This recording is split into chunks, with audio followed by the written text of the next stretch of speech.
Good afternoon बच्चों, class की शुरुआत करते हैं। देखो, इससे पिछले वाली वीडियो के अंदर अल्कोहल की दो प्रिपरेशन हम कर चुके हैं। एक प्रिपरेशन हमने करी है अल्काइल हैलाइड से और दूसरी प्रिपरेशन हमने करी है प्राइमरी अमाइन से। अब तीसरी प्रिपरेशन की बात करते हैं। तो भैया लिखना शुरू कर दो। टॉपिक का नाम है preparation of the alcohol, preparation of the alcohol from the alkene, preparation of alcohol from alkene. मतलब आपके पास डबल बॉन्ड है और डबल बॉन्ड के कार्बन को आपने अल्कोहल में कन्वर्ट करना है। एल्कीन से अल्कोहल बनाने के दो प्रोसीजर होते हैं भाई। एल्कीन से अल्कोहल बनाने का एक तरीका तो है हाइड्रोलिसिस करा दो। हाइड्रोलिसिस के अलावा दूसरा तरीका है कि आप एल्कीन का हाइड्रोबोरेशन कर दो। ऑक्सीडेशन, हाइड्रोबोरेशन ऐसे करके बोला जाता है। अल्कलाइन मीडियम में हाइड्रोलिसिस की जाती है। भाई हाइड्रोलिसिस जब हम कराते हैं तो आप एल्कीन के अक्रॉस वाटर ऐड करते हैं और ये जो वाटर ऐड किया जाता है ये डाइल्यूट सल्फ्यूरिक एसिड की प्रेजेंस में ऐड किया जाता है। हो सकता है कि डाइल्यूट सल्फ्यूरिक एसिड की जगह H+ लिखा हो, क्योंकि सल्फ्यूरिक एसिड H+ देता है और ये H+ कैटलिस्ट का काम करता है। हाइड्रोबोरेशन की रिएक्शन करवाने के लिए हम सबसे पहले तो ऐड करते हैं B2H6। B2H6 के साथ THF भी ऐड किया जाता है। मतलब डाइबोरेन के साथ टेट्राहाइड्रोफ्यूरेन भी ऐड किया जाता है। इन सबके फंक्शन बताऊंगा कि ये सब क्यों ऐड किए जाते हैं। इसके बाद सेकेंड स्टेप के अंदर हम ऐड करते हैं H2O2 in the presence of OH-। मतलब जब कभी किसी एल्कीन का हाइड्रोबोरेशन कराना होता है तो आप ये दोनों केमिकल ऐड करते हैं, पहले B2H6 उसके बाद H2O2। पर अगर एल्कीन की हाइड्रोलिसिस करवानी है तो वाटर ऐड करते हैं सल्फ्यूरिक एसिड की प्रेजेंस में। अच्छा, जब हाइड्रोलिसिस करवाई जाती है तो एल्कीन के मॉलिक्यूल की हाइड्रोलिसिस मार्कोनिकॉफ रूल को फॉलो करेगा। लेकिन हम ये जो एल्कीन का हाइड्रोबोरेशन कराते हैं, हाइड्रोबोरेशन एंटी मार्कोनिकॉफ रूल को फॉलो करेगा। ये मार्कोनिकॉफ रूल फॉलो करेगा और ये फॉलो करेगा एंटी मार्कोनिकॉफ रूल। भाई मार्कोनिकॉफ रूल ने ये कहा था कि जो भी चीज आप ऐड करते हैं उसके नेगेटिव वाले पार्ट को हमें डबल बॉन्ड के अक्रॉस गरीब कार्बन एटम पे ज्वाइन करना होता है। भाई ये जो मैं गरीब वर्ड यूज कर रहा हूं, ये गरीब कार्बन, मैं ऐसे कार्बन के लिए वर्ड यूज करता हूं जो जिस कार्बन पे डबल बॉन्ड के अक्रॉस नंबर ऑफ हाइड्रोजन कम होते हैं। मतलब जिनके बीच में डबल बॉन्ड है उन कार्बन में से जिस कार्बन पर नंबर ऑफ हाइड्रोजन कम होते हैं उसे मैं गरीब कार्बन मानता हूं। मार्कोनिकॉफ रूल ने कहा कि पॉजिटिव वाले पार्ट को आपने डबल बॉन्ड के अक्रॉस अमीर कार्बन पे ज्वाइन करना है। ये मार्कोनिकॉफ रूल था। यानी जब आप ये हाइड्रोलिसिस करवा रहे हो तो हाइड्रोलिसिस में एक तो H+ आएगा और साथ में क्या आएगा, OH-। तो जब आप एल्कीन में वाटर ऐड करो तो ये OH- आप गरीब कार्बन पे ज्वाइन कर देना और पानी से आने वाला H+ आप अमीर कार्बन पे ज्वाइन कर देना। लेकिन अगर हमने हाइड्रोबोरेशन किया तो हाइड्रोबोरेशन में आपने इसका उल्टा करना है। मतलब अब की बार ये जो नेगेटिव वाला पार्ट है, ये नेगेटिव वाला पार्ट जाएगा अमीर कार्बन एटम पर, नेगेटिव वाला पार्ट अमीर कार्बन पे जाएगा।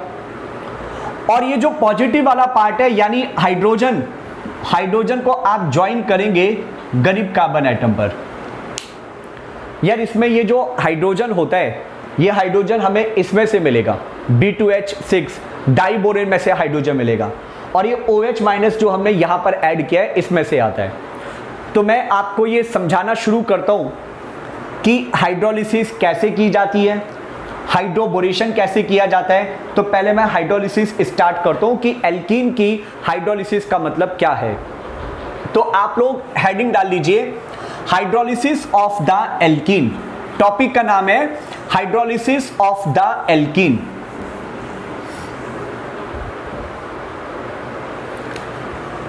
देखिए हमें अभी इसकी मैकेनिज्म भी करनी है, आपको मैं इसकी मैकेनिज्म भी एक्सप्लेन करूंगा। भैया केमिस्ट्री में हाइड्रो शब्द का मतलब होता है वाटर और लाइसिस वर्ड का मतलब होता है किसी चीज को ब्रेक करना। यानी आप किसी चीज में पानी डालें और पानी डालने के बाद आप उसके बॉन्ड तोड़ दें तो इसे आप हाइड्रोलिसिस कहते हैं। मान लो कि आपने एक एल्कीन ली, फॉर एग्जांपल मैं इथीन मॉलिक्यूल ले रहा हूं और इथीन के मॉलिक्यूल में हमने वाटर ऐड किया और साथ में एरो के ऊपर हमने कैटलिस्ट लिखा डाइल्यूट सल्फ्यूरिक एसिड। अगर बाई चांस किसी किताब में, किसी पेपर में वो सल्फ्यूरिक एसिड की जगह H+ लिख दे तो भी बात एक ही है, बिकॉज ये सल्फ्यूरिक एसिड H+ देता है और ये प्रोटॉन यानी H+ कैटलिस्ट की तरह काम करेगा। यार क्या इसमें कोई गरीब या अमीर कार्बन है? नहीं, इसमें कोई गरीब या अमीर कार्बन नहीं है, क्योंकि ये दोनों कार्बन एक जैसे हैं। गरीब और अमीर कार्बन तब आता है जब कार्बन पर नंबर ऑफ हाइड्रोजन अलग अलग हो। वाटर से आता है H and OH, ये दोनों कार्बन एक जैसे हैं, तो अभी आप क्या कर सकते हैं, अगर OH को आपने यहां ज्वाइन किया तो फिर H को आप इस वाले कार्बन पे ज्वाइन कर दो, तो हमारा आंसर आ जाएगा CH3CH2OH और आप इस मॉलिक्यूल को इथेनॉल कहते हैं। इथेनॉल नाम तो सभी ने सुना होगा। मान लो कि मैं अगर डिफरेंट एग्जांपल लेता हूं, जैसे मैं प्रोपीन की बात कर रहा हूं। अब मैंने प्रोपीन के मॉलिक्यूल में वाटर ऐड किया, हाइड्रोलिसिस करवाई, वाटर से आया H and OH। Markovnikov rule follow करिए, तो मार्कोनिकॉफ रूल के अकॉर्डिंग ये नेगेटिव वाला पार्ट तो गरीब कार्बन पे जाएगा और ये पॉजिटिव वाला पार्ट किस पे जाएगा, अमीर कार्बन पे। मतलब हाइड्रोजन चले जाएगा CH2 पे और ये OH चले जाएगा CH के पास। तो इसको हम ऐसे लिखेंगे CH3CH3 एंड OH। भाई सिंपल मार्कोनिकॉफ रूल फॉलो करना है, नेगेटिव वाले पार्ट को गरीब कार्बन पे, पॉजिटिव वाले को अमीर पे। और ये गरीब और अमीर कार्बन हमेशा डबल बॉन्ड के अक्रॉस देखना। कोई बच्चा ये ना कहे जी ये सबसे ज्यादा अमीर दिख रहा है, सिंगल बॉन्ड के अक्रॉस नहीं देखा जाता, हमेशा डबल बॉन्ड के अक्रॉस। चलो एक और एग्जांपल मैं इसका आपको बताता हूं। आपने ये वाला मॉलिक्यूल लिया और इस मॉलिक्यूल में सेम आपने हाइड्रोलिसिस करवाई, वाटर मॉलिक्यूल ऐड किया। अब आपको दिख रहा होगा कि ये कार्बन गरीब है, इस पर नंबर ऑफ H कम है, और ये कार्बन अमीर है, इस पर नंबर ऑफ H ज्यादा है। तो आपने मार्कोनिकॉफ रूल के अकॉर्डिंग ये नेगेटिव वाला पार्ट इस कार्बन से ज्वाइन करना है और ये पॉजिटिव वाला पार्ट इस कार्बन से ज्वाइन करना है। तो हम ऐसे लिखेंगे CH3CH3CH3 एंड OH। तो शायद आपको ये बात क्लियर हो गई होगी, जल्दी से इसे कॉपी कर लीजिए।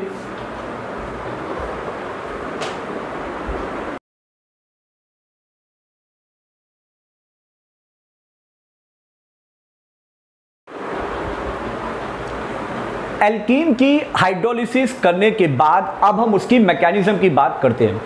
एल्कीन मॉलिक्यूल में आप वाटर मॉलिक्यूल कैसे ऐड करते हैं, उसकी मैकेनिज्म। भाई ये रिएक्शन मतलब आप इथीन में वाटर ऐड कर रहे हो और इथीन के अंदर आप जो वाटर ऐड कर रहे हैं H+ की प्रेजेंस में, इससे आपका इथेनॉल बनता है। हमें इसकी मैकेनिज्म लिखनी है और ये CBSE 12th क्लास बोर्ड में करीब करीब 5 से 6 बार आ चुकी है। 2008 में, 2009 में, 2010 में 3 साल लगातार ये क्वेश्चन आया था मैकेनिज्म लिखने के लिए। तो चलो भाई इसकी मैकेनिज्म की शुरुआत करते हैं। तो देखो मैकेनिज्म का पहला स्टेप, मैकेनिज्म का पहला स्टेप है, the first step is called as protonation. The first step is protonation of the alkene. देखो आप केमिस्ट्री में प्रोटॉन वर्ड जो यूज कर रहे हैं, ये प्रोटॉन शब्द H+ के लिए यूज किया जाता है, क्योंकि H+ दुनिया में एक अकेला ऐसा आयन है जिसके पास कोई इलेक्ट्रॉन नहीं है, जिसके पास कोई न्यूट्रॉन नहीं है, इसके पास सिर्फ और सिर्फ एक सिंगल प्रोटॉन होता है, इसलिए आप इसके लिए प्रोटॉन वर्ड यूज करते हैं। क्या नाम लिखा है? Protonation of alkene. तो प्रोटोनेशन ऑफ एल्कीन का मतलब है कि एल्कीन में प्रोटॉन ऐड करो। प्रोटोनेशन का मतलब है कि एल्कीन में प्रोटॉन ऐड करो। तो इन द फर्स्ट स्टेप आपके पास वाटर मॉलिक्यूल है और वाटर में ऑक्सीजन के पास है लोन पेयर। आप इसके अंदर H+ आयन को ऐड करो। देखो H+ आयन का कैरेक्टर है कि इसके पास कोई इलेक्ट्रॉन नहीं है, इसलिए H+ ऐसी जगह जाना चाहेगा जो इसको इलेक्ट्रॉन दे, मतलब या तो किसी के पास लोन पेयर हो या कहीं पे डबल बॉन्ड हो। तो ऑक्सीजन ने अपना लोन पेयर H+ को डोनेट किया। जैसे ही ये अपना लोन पेयर H+ को डोनेट करता है, इससे बनेगा HOH और ऑक्सीजन एटम पे पॉजिटिव चार्ज। भाई ये जो बना, आप इसको नॉर्मली ऐसे भी तो लिख सकते थे, H3O पॉजिटिव। तो ये जो H3O पॉजिटिव होता है, इसका नाम क्या होता है? आप इसे हाइड्रोनियम आयन कहते हैं। H3O पॉजिटिव का नाम है हाइड्रोनियम आयन। तो सबसे पहले वाटर के मॉलिक्यूल ने H+ को पकड़ लिया, कैटलिस्ट को कैप्चर कर लिया। भाई H+ सिर्फ यहां कैटलिस्ट का काम कर रहा है। रिएक्शन खत्म हो जाने के बाद हमें ये कैटलिस्ट दोबारा से मिल जाता है। कैटलिस्ट कभी रिएक्शन में कंज्यूम नहीं होगा। आप देखेंगे कि सबसे आखिरी में ये H+ आपको वापस मिल जाएगा, दोबारा से मिल जाएगा। तो भैया पानी के मॉलिक्यूल ने क्या काम किया? पानी के मॉलिक्यूल ने H+ को पकड़ लिया। पानी कहता है कि मैं H+ को पकड़ूंगा और उसे पकड़कर एल्कीन के पास ले जाऊंगा। पानी का मॉलिक्यूल H+ को कैप्चर करके उसे एल्कीन के पास ले जाने का काम करता है। तो एल्कीन के पास ये पहुंचा हाइड्रोनियम आयन। हाइड्रोनियम आयन यानी H3O पॉजिटिव। भाई बिल्कुल मार्कोनी-कॉफ रूल को फॉलो करते हुए करना। मार्कोनी-कॉफ रूल के अकॉर्डिंग आप क्या करोगे कि H+ को अमीर वाले कार्बन पे ज्वाइन करेंगे और नेगेटिव वाले पोर्शन को आप गरीब वाले कार्बन पे ज्वाइन करेंगे। तो मार्कोनी-कॉफ रूल के काम अकॉर्डिंग करो। वाटर ने H+ को पकड़ा और अब ये वाटर H+ इसको ट्रांसफर कर देगा। वाटर मॉलिक्यूल अपना H+ अब इसको ट्रांसफर करेगा। तो देखो इन दोनों में से जो भी अमीर कार्बन होगा, इसका हाइड्रोजन अमीर कार्बन पे ज्वाइन कर देना।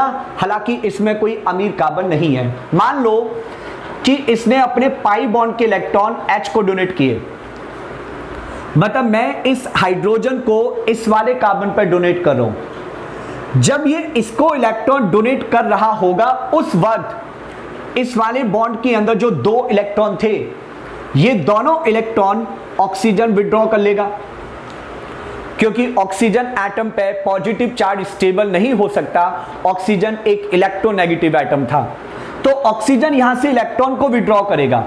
जैसे ही ऑक्सीजन इलेक्ट्रॉन विड्रॉ करेगा, हाइड्रोजन किस पे जुड़ जाएगा? CH2 पे। तो इसके बाद हम ऐसे करके लिखेंगे CH3 एंड CH2। ये वाला H मैंने इस कार्बन पे ज्वाइन कर दिया, प्लस आपका यहां पे दूसरा मॉलिक्यूल क्या लिबरेट हो गया? वाटर मॉलिक्यूल लिबरेट हो गया। लेकिन ये जो कार्बन एटम है, इसके ऊपर पॉजिटिव चार्ज आ जाएगा, क्योंकि भैया सिंपल सी बात देखो, अगर मैं ये पाई बॉन्ड ब्रेक करूं और इसका पाई बॉन्ड ब्रेक कर दिया जाए, तो एक एटम पे माइनस का चार्ज आएगा, एक एटम पे प्लस का चार्ज आएगा। अब आपने H+ को इस कार्बन पे ज्वाइन किया, तो भाई इस वाले कार्बन पे तो पॉजिटिव चार्ज बच जाएगा ना, राइट। मैंने ये कहा कि मैं ये जो एल्कीन का पाई बॉन्ड है, अगर ये पाई बॉन्ड ब्रेक कर दूं, तो एक कार्बन पे माइनस का चार्ज, एक कार्बन पे प्लस का चार्ज। प्लस का चार्ज उस एटम पे लगाना जो गरीब है, क्योंकि उसका कार्बोकेटायन ज्यादा स्टेबल होता है। हमें मोर स्टेबल कार्बोकेटायन बनाना होता है। तो इससे आने वाला H जब इस कार्बन पे जुड़ा, तो ये CH3 बन जाएगा और इस वाले कार्बन पे पॉजिटिव चार्ज बच जाएगा। तो ये स्टेप आप लोगों को क्लियर हो गया होगा। एल्कीन अपने पाई बॉन्ड को डोनेट करता है तो ऑक्सीजन ने इलेक्ट्रॉन विड्रॉ कर लिया। भाई इस स्टेप में क्या काम हुआ, वाटर ने H+ को पकड़ा और H+ उसने एल्कीन पर ट्रांसफर कर दिया। Now the second step of reaction. Reaction के सेकेंड स्टेप का नाम है nucleophilic attack of the water molecule. Nucleophilic attack of the water molecule. अब वाटर मॉलिक्यूल न्यूक्लियोफाइल की तरह काम करेगा। भाई आप न्यूक्लियोफाइल उसे बोलते हैं जो इलेक्ट्रॉन डोनेट करे कार्बन को, जो सब्सटेंस कार्बन को इलेक्ट्रॉन देता है आप उसे न्यूक्लियोफाइल कहते हैं। अब एक बात देखो, मैंने यहां रिवर्सिबल का साइन बना रखा है। ये ऑक्सीजन, इसके पास लोन पेयर है, लोन पेयर मतलब नेगेटिव चार्ज, और कार्बन के ऊपर पॉजिटिव चार्ज है, तो इसका पॉजिटिव चार्ज इसके नेगेटिव चार्ज को अट्रैक्ट करेगा। जब इसका पॉजिटिव चार्ज इसके इलेक्ट्रॉन को अट्रैक्ट करेगा तो वाटर मॉलिक्यूल इससे जुड़ जाएगा। अगले स्टेप को ऐसे लिखा जाएगा CH3 CH2 पे positive charge and plus water molecule में ऑक्सीजन पे लोन पेयर। ये अपना लोन पेयर इस कार्बन को डोनेट करेगा, और जब ये लोन पेयर इस कार्बन को डोनेट करेगा तो ऑक्सीजन और कार्बन के बीच में बॉन्ड बन जाएगा, यानी इससे बनेगा CH3 CH2 and oxygen atom पर पॉजिटिव चार्ज। तो पहले दो स्टेप आपको समझ में आ गए होंगे। मैंने इस स्टेप में वाटर मॉलिक्यूल को एज ए न्यूक्लियोफाइल की तरह वर्क करवाया, क्योंकि ये अपना लोन पेयर कार्बन को डोनेट करता है। जो भी चीज अपना नेगेटिव चार्ज या अपने लोन पेयर कार्बन को डोनेट करे उसे न्यूक्लियोफाइल कहा जाता है। तो ये अपना लोन पेयर कार्बन को डोनेट कर रहे हैं, इसे ये न्यूक्लियोफाइल की तरह काम कर रहा है। Now the third and last step, और तीसरे वाले स्टेप का नाम है deprotonation of alcohol. The last step is deprotonation of alcohol. भैया अब हमें क्या काम करना है, अब हमें क्या करना है कि जो हमारा कैटलिस्ट था उसने रिएक्शन को शुरू किया, रिएक्शन की स्पीड बढ़ा दी, रिएक्शन के प्रोडक्ट बनने के बाद कैटलिस्ट अलग हो जाता है। हमने पहले स्टेप में प्रोटॉन को ऐड किया तो प्रोटोनेशन, अब प्रोटॉन को अलग करो। क्या बन चुका है हमारे पास, फाइनली हमारे पास ये जो मॉलिक्यूल बन चुका है, इस मॉलिक्यूल को हम प्रोटोनेटेड अल्कोहल कहते हैं। इस मॉलिक्यूल का नाम प्रोटोनेटेड अल्कोहल है। इस प्रोटोनेटेड अल्कोहल में आपने इस मॉलिक्यूल से ये बनाना है। आप ध्यान से देखो, अगर इस मॉलिक्यूल से ये बनाना है तो क्या काम करना है, बस इसमें से एक H हटाना है। तो इसमें से H हटाने के लिए इस बॉन्ड के दोनों इलेक्ट्रॉन ऑक्सीजन ने विड्रॉ कर लिए। जैसे ही ऑक्सीजन इलेक्ट्रॉन विड्रॉ करेगा तो इससे बन जाएगा CH3 CH2 and oxygen atom पे लोन पेयर, और साथ में क्या रिलीज हो गया, H+ आयन। तो भैया ये जो मैकेनिज्म है, इस मैकेनिज्म के आखिरी स्टेप में प्रोटॉन आपका अलग हो गया। ये जो प्रोटॉन यानी कैटलिस्ट था, ये फिर दोबारा से फर्स्ट स्टेप में पार्टिसिपेट करेगा। तो इस तरीके से बार बार रिएक्शन होती रहती है।